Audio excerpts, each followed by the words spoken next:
अस्सलाम वालेकुम।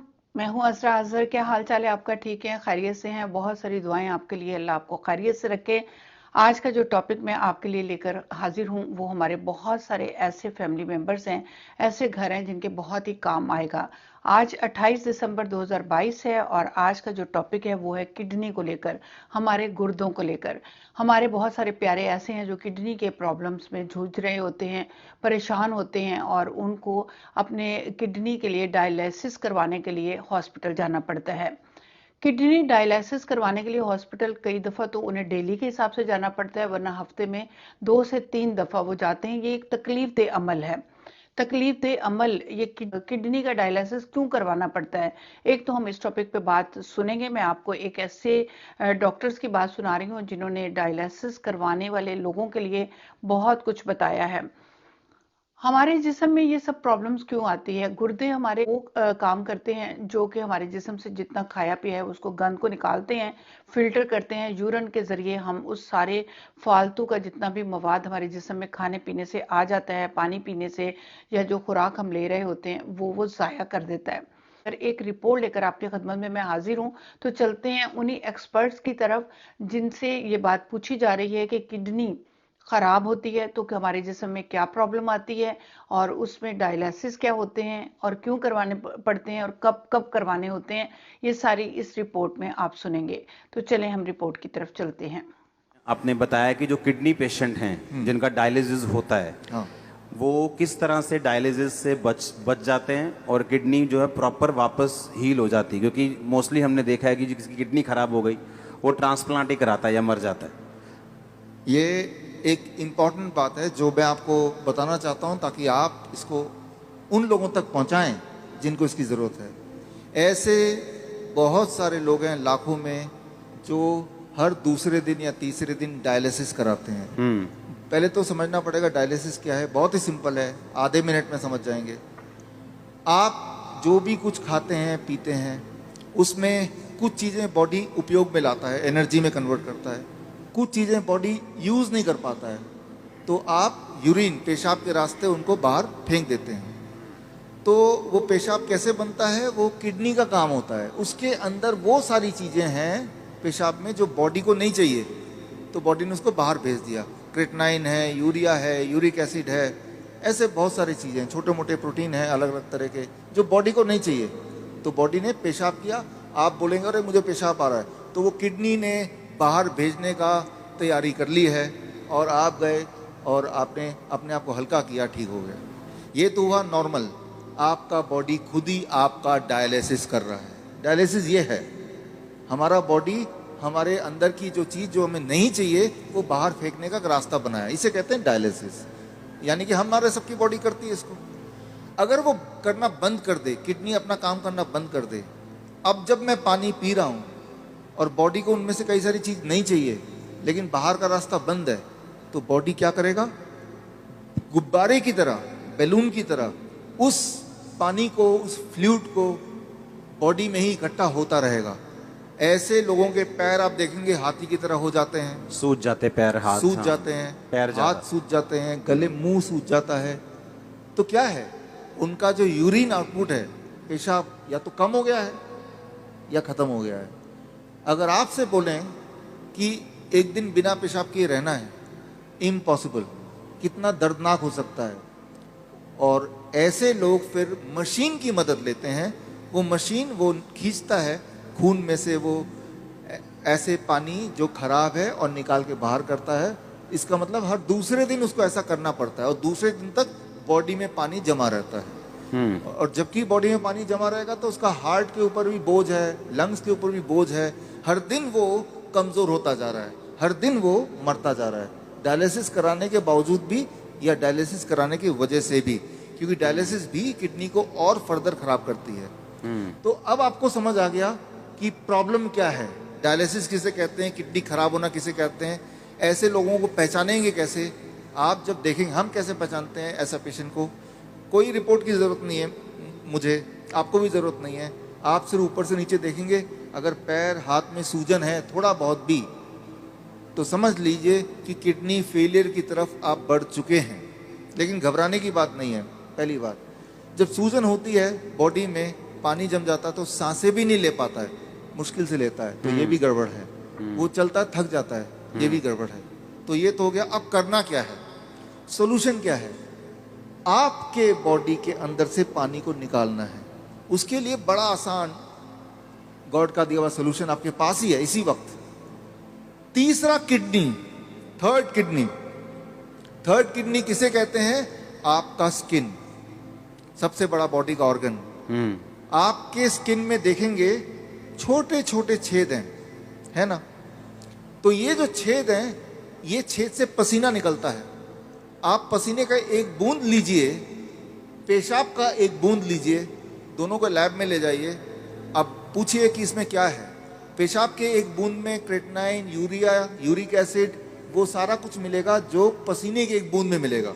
अच्छा। हाँ, यानी कि पसीना और पेशाब सेम है, अलग अलग नहीं है, बिल्कुल सेम है। केमिकल कॉम्पोजिशन दोनों का सेम है। उसमें भी सोडियम है, उसमें भी सोडियम है, उसमें भी पोटेशियम, उसमें भी पोटेशियम है। आपका पसीना एक तरह से बॉडी का पेशाब का ही एक और फॉर्म है।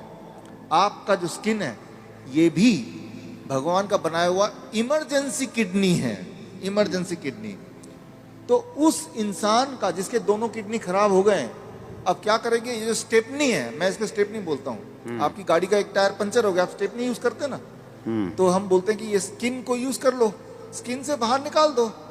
अब सवाल आता है स्किन से कैसे निकालें? स्किन से निकालने के तरीके, अभी बाथटब का वीडियो प्लीज चला दें। ओके, चलाओ वीडियो बाथटब का। हमारे हॉस्पिटल में, हिम्स हॉस्पिटल है, डेराबस्सी में है, अभी जलंधर में भी खुल गया है। आप देखिए यहाँ पे वीडियो। ये जो लोग आप देख रहे हैं, ये पानी के टब में बैठे हुए हैं। पानी का टेम्परेचर याद रखिएगा 40 डिग्री सेल्सियस पे है। पानी गले तक है। गले तक पानी अगर हो, उसका टेम्परेचर अगर 40 डिग्री सेल्सियस मेंटेन कर पाएं, और ये लोग अगर 2 घंटे बैठ पाएं, तो 2 घंटे के अंदर, 2 घंटे सुबह शाम के एक बार या फिर 1-1 घंटा 2 बार। अच्छा। ऐसा करने से, ये सारे किडनी पेशेंट हैं, ये वो पेशेंट हैं जो हर दूसरे तीसरे दिन डायलिसिस कराने जाते थे, लेकिन अब वो जाते नहीं हैं। क्यों?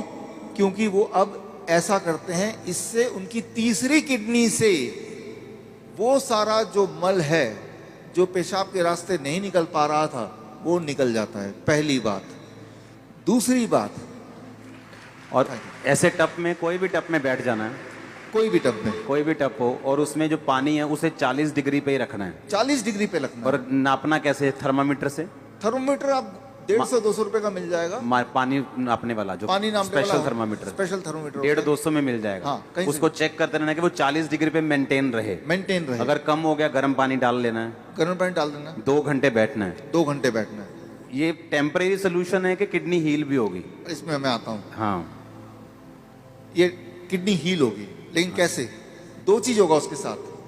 आप अगर ये करेंगे तो एक्सपेरिमेंट करने के लिए उस इंसान का पहले आप बोलिए कि वजन करे, क्योंकि वजन में वो अंदर पानी है।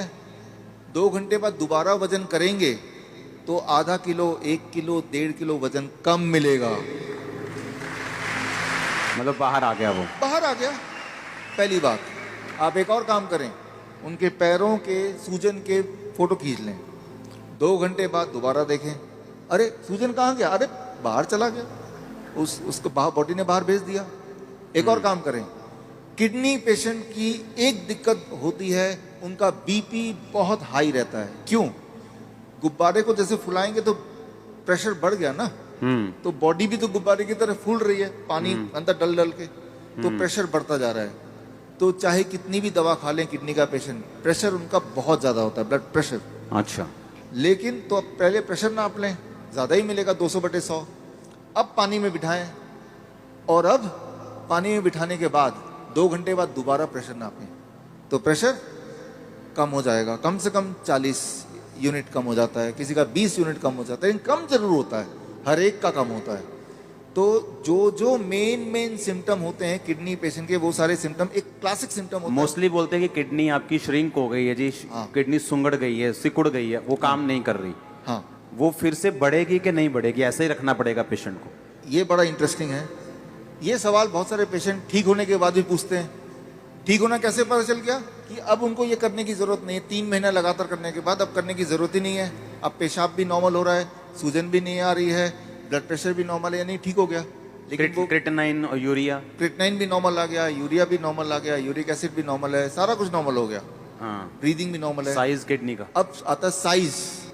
तो साइज के लिए वो बोलता है तो डीटीपीए स्कैन करने बोलते हैं। हालांकि हम रिकमेंड नहीं करते, लेकिन स्कैन कराते हैं। तो पहले वाला साइज उसके पास था, पहले भी स्कैन कराया था, 3 महीने बाद दोबारा स्कैन कराते हैं। तो स्कैन में वो साइज बढ़ी हुई दिखाई देती है, मतलब वो किडनी जो है वो बढ़ चुकी है, बढ़ चुकी है, फिर से साइज उसका अच्छा हो रहा है, अच्छा हो गया। और ये स्कैनिंग बताती है। हाँ, और वो जो स्कैनिंग बताती है, वो स्कैन पहले और बाद के वो किताब में है। और ये किताब मैं चाहता हूँ कि आपके हाथों से इसका लॉन्च हो जाए। हाँ ठीक है। हाँ, और ये जो किताब को बनाने में, ऑब्जर्वेशन स्टडी में जिन्होंने मुख्य भूमिका निभाई है, हमारे डॉक्टर संजीव सूद जी हैं। आप भी एक बार आ जाएं। डॉक्टर गगन है, ये भी आ जाएं। दयानंद आयुर्वेदिक कॉलेज में इन्होंने हमारे साथ मिलके हमें मदद करते हुए इस चीज़ को दुनिया तक पहुंचाने के लिए काम किया। प्लीज़ आ जाएं। डॉक्टर अनु, प्लीज़ कम। किताबें और भी हैं, 2 ले आते हैं। इसका नाम है प्रत्यारोपण, यानी किडनी ट्रांसप्लांट का अंत। किडनी, आपकी खुद की किडनी ही काम करेगी, किसी और की किडनी की कोई आवश्यकता नहीं है। भगवान का दिया हुआ किडनी, उसी को स्टार्ट करना है, उसी को काम करना है। तारीफ करो सब। Thank you, thank you, thank you. अच्छा, हमने कितने ऐसे लोग आपके लोग मोहल्ले में ऐसे आपने देखे होंगे जो किडनी ट्रांसप्लांट नहीं करा सकते, डायलिसिस नहीं करा सकते, मर जाते हैं। देखे कि नहीं देखे? चर्च में हील होते हमने देखे हैं, लेकिन जो बहुत से लोग हैं जो यीशु मसीह को नहीं जानते, हमने हॉस्पिटल्स में देखा है। मेरे फ्रेंड्स हैं जो हॉस्पिटल चलाते हैं चैरिटेबल, वो बताते हैं कि किडनी पेशेंट किस तरह से आते हैं और उनके पास मशीन्स नहीं है, उनके पास स्ट्रक्चर नहीं है, और लोग ऐसे ही मर रहे हैं। और देखो, जब डाइट का जिक्र होता है तो यकीन नहीं होता कि डाइट से कैसे कोई हील हो सकता है, और ये भी यकीन नहीं हो रहा कि बाथटब में बैठ के या ऐसे ऐसे करके कैसे कोई हील हो सकता। और उसको खाना क्या है किडनी पेशेंट को? सेम DIP डाइट प्लस ये जो मैंने बताया, ये 2 घंटे बैठना है। 2 घंटे बैठना है। कई बार लोग 2 घंटे नहीं बैठ पाते, तो 1 घंटा करके 2 बार बैठ लिया। कई बार 1 घंटा भी नहीं बैठ पाते, चलो 40 मिनट करके 3 बार बैठ गए। 2 घंटे का आपको रूटीन पूरे दिन भर में 2 घंटे बैठते ना, तो यहाँ से जितने पोर्स हैं तब जाके पूरा निकलता है। ये एक रूटीन बनता है। और 3 महीने बाद फिर उसकी किडनी अपने आप काम भी करना शुरू करती है। अपने आप काम करना शुरू करती है, तो फिर ये बंद कर देना है। डाइट चलेगा जिंदगी भर, डाइट चलेगी। हाँ, इसको बंद कर देना है। ये बंद हो जाएगा, ये बंद हो जाएगा, और पेशेंट नॉर्मल रहेगा। पेशेंट अब आपने सुना कि हमारी किडनी हमारे जिस्म के अंदर किस कदर ज़रूरी काम कर रही होती है, और अगर हमारे गुर्दे ख़राब हो जाते हैं तो कितना तकलीफ दह अमल है। गुर्दों का ख्याल रखना चाहिए हमें, और खाने पीने में इस तरह की चीज़ें इस्तेमाल करें कि हम किडनी की प्रॉब्लम से बच सकें। डायलिसिस नो डाउट कि एक तकलीफ दे अमल है। जब भी अल्लाह से दुआ करें, इस चीज़ की दुआ किया करें कि खुदा सेहत तंदुरुस्ती दे। दौलत के अंबार होंगे, सेहत नहीं होगी तो कोई चीज़ भी अच्छी नहीं लगेगी।